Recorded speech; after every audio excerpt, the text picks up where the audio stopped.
Welcome to the World War I History Podcast, produced by the MacArthur Memorial. We invite you to follow us on Twitter at MacArthur1880 or find the General Douglas MacArthur Memorial on Facebook. This podcast was sponsored by the Ernst and Gertrude Tico Charitable Foundation. This is Jim Zobel with Dr. Michael Neiberg, and today we are here to talk about Field Marshal Ferdinand Foch. Dr. Neiberg, General Foch really grows up in this shadow of the Napoleonic era and Napoleon III. Can you talk about the effect that this has on him? Sure. He is a young enlisted man in 1870 when the Franco-Prussian War begins. It results in the defeat of France, the occupation of the city of Metz, where he is assigned in eastern France as German-occupied, becomes part of Germany. And Foch definitely felt those humiliations and felt those stings. He definitely was one of the people in France talking about revanche, which is the French word for revenge. And he also had a very careful understanding of the war, that you had to sort of keep the public rallied behind the cause. So one of the explanations of the collapse in 1870 is that the people of France didn't really understand what they were fighting for and didn't really keep that kind of connection to the soldiers. So he's a young man then, but he definitely takes away those lessons. He also takes away the lessons that the attacker normally wins and the defender is the one constantly reacting to the attacker. So these are all lessons that he comes out with. He also makes his decision to make the military his life, to make the military his career, and to really, really study it, so that he becomes at one point the commander of the French War College, which is across from the Champs-Élysées in Paris, reforms their curriculum, and really becomes a kind of intellectual when it comes to war. And these are all lessons, I think, that he takes out of his experience in 1870, 1871. After the war and his enlistment, he gets into the Polytechnic for artillery, but then after that he goes into the cavalry. Mm-hmm. Is this normal for officers of that era? No, it's not normal, but it's also a period of great transition in the French military. The Franco-Prussian War, one of the things that it does is that it takes out a lot of the aristocrats who had been the cavalry officers. The artillery tended to be middle-class and kind of lower-middle-class officers, people that had the right technical skills. So it's an opportunity for him that the war opened up to learn something about two of the three major branches. And then, of course, he gets very interested in the infantry as well. But it's not particularly normal, but then there's a lot about Foch's background and career that is a little bit abnormal. Now, most of those French generals that we read about in World War I, they all had some sort of colonial service. Does Foch see any colonial service? No, this is another way in which he's very unusual. I'm not sure. I think it's his preference. I think he probably did what he could to avoid colonial assignments because he saw France's fundamental problem as being Germany, not being out in the empire. So most of the officers that are out in the empire are much more focused on the problem of Great Britain than they are of Germany, because in the empire there was no real German threat. The threat is British until about 1898 when the two countries come to an agreement.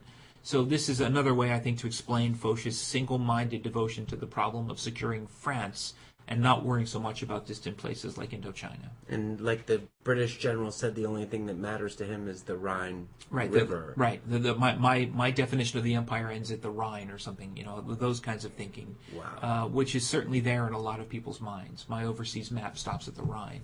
And that's certainly what Foch is worried about. At the French War College, he's a student and then a teacher, and he really becomes a master of the history of Franco-Prussian War as well as the Napoleonic campaigns. And he begins to formulate his own ideas of war. And he publishes The Principles of War and The Conduct of War.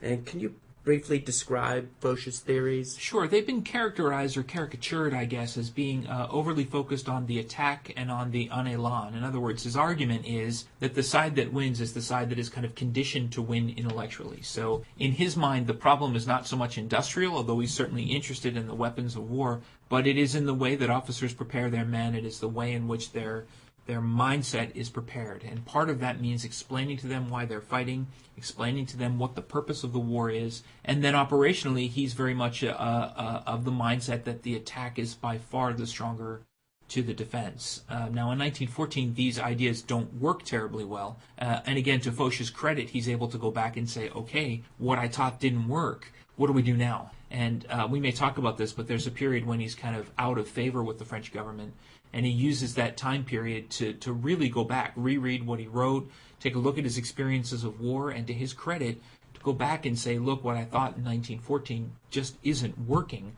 What do we have to do in 1917 and 1918? So he's continually an evolving student. Yes, he's got an incredible ability. It's not an easy thing to do, to say, look, everything I thought I knew is wrong, especially later in life when our brains tend to get a little more rigid. But he can do it. He can see on the battlefield that it isn't working. He understands that mass formations are no good in an era of kind of rapid-fire artillery and machine guns, and you've got to come up with something better. And I think he's also an unusual French general in seeing the ways that it is an alliance war, so that the French are not going to win. The alliance is going to win. And that means dealing with the British, it means dealing with the Italians, it means dealing with the Russians, though he's less interested in that, and later it means dealing with the Americans. Now, in 1908, he's named head of the War College in France, but it was kind of a rough appointment from Clemenceau. Can you talk about this and those that held his own family's religious affiliations against him? Yeah, this is a period of the early 20th century, 1890s and into the First World War, when France is kind of badly divided by a series of scandals. The conservative element of France, which Foch certainly belonged to, was Catholic, what was called La France Éternelle, this kind of more rural, outside of Paris. Clemenceau very much represents the kind of Paris middle-class elite, which is, for the most part, if not quite atheist, at least not terribly religious, although Clemenceau himself was certainly an atheist. So there's a cultural divide, and there was an attempt by the French government to kind of weed out some of these overly Catholic, overly conservative, overly old-fashioned, as they saw it, officers, and Foch was one that kind of came under a little bit of scandal for this, not because of anything he'd done wrong, but simply because of what he believed. Clemenceau, to his credit, when he became prime minister, said, we can't have this. We've got to get the most talented people we can into these positions. So you get this weird partnership that starts to develop. Two men who eventually came to hate each other, and hate each other desperately, but they also recognize that Foch is the right person to be in command of this war college. So Clemenceau tells Foch, look, yes, he uses some very straightforward, plain language, and says, look, I don't give a blank who you are or what you believe. I want you to command this war college, and you're going to have it. So Foch says something like, after being thrown out of a window, I came back in through the front door. Only to be thrown out the window. Only to be thrown out again, but, these are things that happen. And Foch, until about 1918, 1919, I guess, Foch and Clemenceau develop, I think, a healthy respect and working relationship until the Paris Peace Conference, when things start to go bad. But it's an interesting relationship between two men who, being both French, it's hard to imagine two men who saw the world differently than those two. While he's there, running the War College, some British, especially Sir Henry Wilson, General, they start to notice his ideas, and they seek him out. Can you talk about this relationship between Wilson and Foch? Yeah, I think this is part of what I was talking about earlier. Foch came to the realization before I think most other French leaders did, that they were going to need not just the British Navy, not just the Royal Navy in the North Sea, but they were going to need a British army alongside them if they were going to win. And this is a time period when the British army was not very big. There's supposedly a story where General von Moltke in Germany was asked what he would do if the British army landed on the continent, and Moltke is supposed to have said, I'll send the Berlin police to arrest them. So this is how little people think of the British army. Foch is not of that mindset.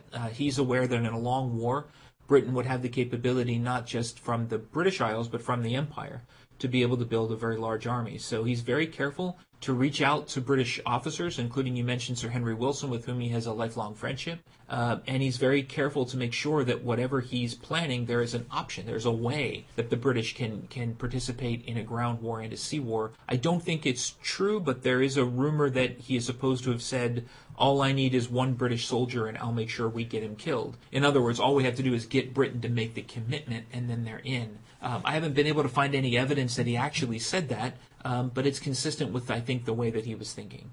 And when the war comes, a lot of the British generals, they don't like a lot of the French generals, but they like him, don't they? They do. They see that he's thinking bigger. He's thinking not just about France, but he's thinking about the alliance, which is not true of Joffre and many of the other French generals who sort of think that it is the French who will run the ground war and the British will hew to their orders. Foch doesn't see it that way. Foch understands that the British army will work better if the British army is fighting for what the British army wants, not just what the French army wants it to want. And Foch sees that, I think, before anybody else does. So he's able in his mind to kind of understand his role both as a French general and as a general of the alliance. And that's important. At the opening of the war, Foch is with the 20th Corps in the army in the invading Alsace-Lorraine. And the invasion is a total disaster. But the 20th Corps holds up pretty well. A lot of people have said that they saved that army from destruction. Do you believe that? Yeah, he might have. It's hard to know. He certainly commands better in the opening weeks than many others do. In some ways, the things he does badly are things he gets admired for. In other words, he's a little bit insubordinate, but it turns out that his commanding officers were wrong, so his insubordination can be forgiven. And if he has one fault, it's that he tends to attack too much, and he tends to be a little bit too aggressive. What that means is it does keep the Germans kind of off balance as they're advancing west. So even the things he does wrong tend to look fairly good. Again, I doubt that he said it, but he's supposed to have said at one point, my left is collapsing, my right is surrounded, my center's being attacked. Situation is excellent, I'll attack. These kind of like everything is fine kind of attitudes. And even his critics admire him for that he can walk into a room where everybody is despondent, everybody thinks it's hopeless, and within 5 seconds, as one of the British generals said, he could get the dead to rise up and fight. He has that confidence that it's going to be okay, and he has the intellectualism to make the argument. He's not just saying, let's just attack, attack, attack. He understands the way to motivate people around him. So those qualities come through. Now, is it that defense that brings the notice of Joffre, or does Joffre know him from before to give him the Ninth Army? They all know each other. It's not a terribly big senior officer corps. They all know who's who. They all know, my guess would be they all knew before this started who was going to perform well and who was likely not going to perform well. So putting Foch in charge of the Ninth Army is a logical conclusion. It's a smart thing to do, and I think Joffre must have known that. They all know each other. It's not a very big officer corps. I mean, it is by their standards. It's not by what we would think of today. And pre-war, everybody knows each other. Pre-war, everybody knows each other. At that level, with the 2, 3, 4 stars on your shoulder, everybody knows everybody. Now, while he's got the 20th Corps and then going to Ninth Corps, Army. Yeah, Ninth Army. I mean, both his son and his son-in-law are killed. Killed on the same day. Same day. Yeah. I mean, do we know what kind of effect this has on him at all? Yeah, we do. We know that it made him even more determined to win the war. This is true of a lot of these guys, and you have to have a lot of sympathy. Men that lost 4 sons, 5 sons in the war, lost nephews, this is the Victorian period. They're not supposed to show too much emotion. They're supposed to just get back to work, and most of them do. For Foch, I'm sure it dedicated him and led him to want to get this war over with, and provided, I'm sure, a lot of fuel for him throughout the rest of the war. Now, after the Second Battle of the Marne, Joffre puts Foch in charge of Army Group North. First Battle of the Marne, you mean? Yeah, after the first Battle of the Marne. And this is getting into these campaigns of the Artois campaign and Vimy, 1915. Ridge and the Somme. And Foch is really just trying to hold on.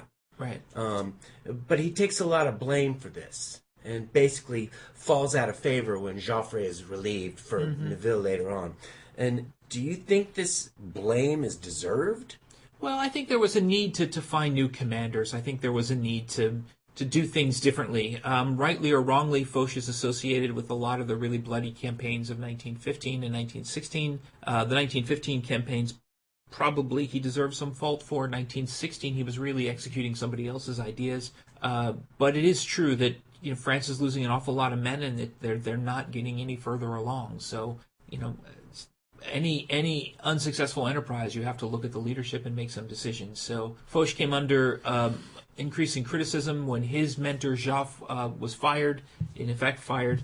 Foch was a casualty of that as well. So in the end, it probably did more good than harm, because, as I said earlier, it did give him a chance to rest. His health was starting to fail. It did give him a chance to go back to basics and say, okay, what do I think went wrong here? To reassess and how do we fix it? Yeah. And without that time in the wilderness, I don't know that he would have ever been able to do that. But he's recalled pretty quickly. He is. He's recalled as soon as the Nivelle offensives fail, and as soon as it becomes obvious that they need his brain. They need someone that can help reorganize this.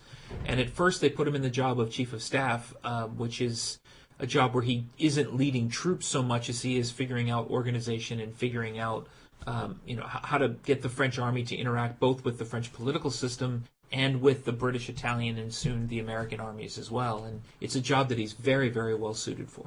And for most of that, 1917 at least, he's really advocating for this supreme command. He is. Which they give him in March of 1918 after the first Ludendorff offensive. Now, how was this decision made?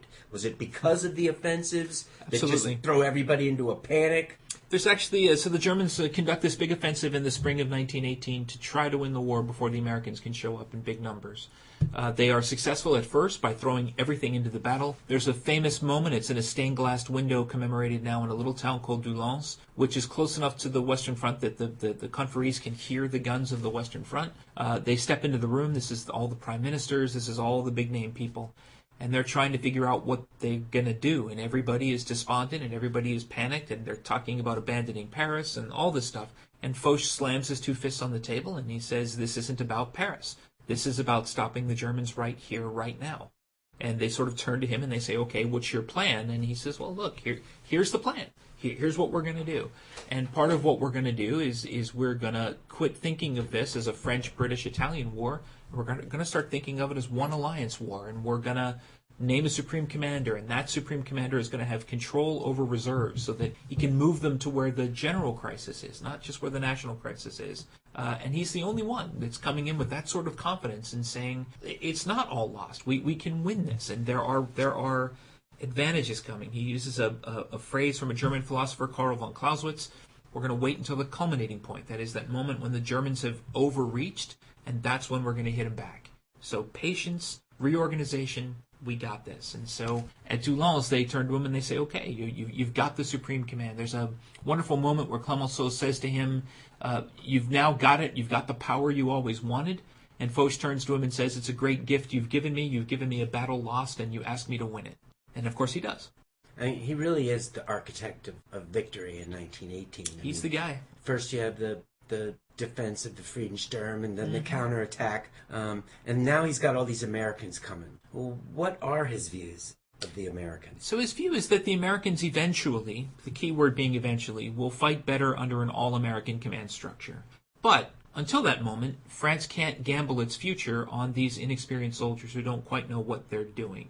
So his plan is not to take the Americans and feed them into French armies, as Pétain and other French generals wanted to do, and British generals wanted to do, a concept called amalgamation. What Foch wanted to do is keep American divisions, a division here being about, say, 22,000 men. Keep American divisions together, but put them inside larger French corps and armies, so that the staff work, all of the really sophisticated stuff that had to be done, could be done by experienced officers, and let the Americans begin to learn, especially on parts of the battlefield where German resistance was known to be a little bit lighter. So he does have a clear plan of what he wants to do, but the long-term plan is that eventually the Americans will get their own dedicated section of the Western Front, and that its commander, John Pershing, will have the same rights and privileges as any other commander. You just don't want to do this while the Germans are still pressing towards Paris. At the war's end, Foch accepts the surrender. But did he advocate unconditional surrender? He did not. Okay, so he thought it needed to end then. Right. So in about at least by about the middle of October, he had figured out the terms that he thought France and the Allies could live with, and that meant not an unconditional surrender, as you mentioned, not a full occupation of Germany. What it would mean would be the liberation of Alsace and Lorraine, the liberation of Belgium, anything else in Western Europe that the Germans had occupied. It meant 3 Allied bridgeheads across the Rhine River. Those were, in his mind, military terms, and what he really wanted out of the armistice was a condition by which the Germans could not resume the war. Then it would be up to the politicians to figure out what to do next. At least that was, in theory, how it was supposed to work. So he gets the signature on November 11th, 1918, famously, puts it in his briefcase, takes it over to Clemenceau, brings it to him in Paris, and literally says to him, my work is over, now your work begins. I got the armistice. Now turn this into a peace that France can live with. But he doesn't believe in the peace, does he? Well, he doesn't believe in what Clemenceau eventually does. No, eventually that's not what Foch had in mind. He is not a believer in Wilson's League of Nations. He's not a believer in a lot of the ideas that are floating around. In Foch's mind, the problem is that the German state grew too big too fast in the middle of the 19th century. The solution to it is to physically reduce the power of Germany. And that's not what eventually they decide to do, at least not to Foch's satisfaction. And he has a dire prediction, doesn't he? He does. He says in the end he did not go to the signing ceremony of the Treaty of Versailles on June 28, 1919, and he said this is not peace, this is an armistice for 20 years. And if you think about that, thinking that the Second World War began September 1st, 1939 in Europe, he was off by just a couple of months. So it's a remarkable statement. He also said you can monitor Germany you can enforce all you want on Germany about how many tanks they can have and how many airplanes you can have, but there's absolutely no way you can monitor it, and there's absolutely no way you can know whether they're doing what they say they're going to do. And of course he was right about that too. Dr. Neiberg, thank you very much. Thank you. Thank you for listening. If you have any questions, suggestions, or comments, please contact Amanda Williams at amanda.williams@norfolk.gov.